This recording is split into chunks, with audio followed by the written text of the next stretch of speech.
સૌથી પહેલા લીંબુને કાપી લઈશું આપણે। એક લીંબાની 4 ફાટ કરીશું, એમાંથી બીયા બધા કાઢી નાખીશું।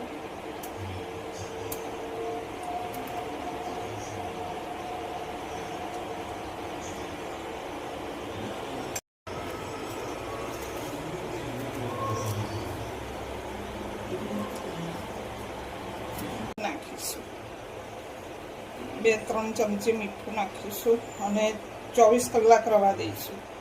પછી એનું આજે આપણે બનાવીશું લીંબુનું અથાણું। થઈ ગયું છે, હવે આપણે લીંબુ નાખીશું।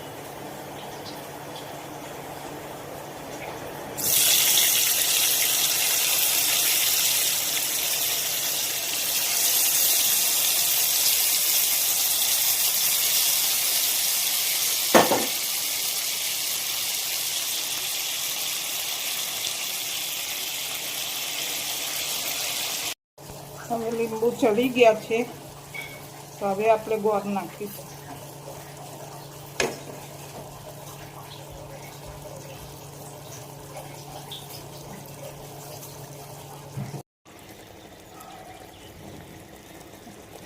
હવે અથાણું થઈ ગયું છે, તો ગેસ બંધ કરી દઈશું।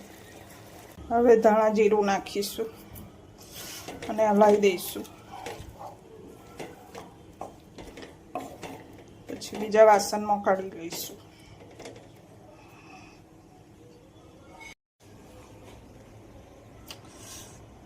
હવે બીજા વાસણમાં કટોરામાં કાઢી લીધું છે, પછી ઠંડુ થશે એટલે આપણે કાચની બરણીમાં ભરી દઈશું।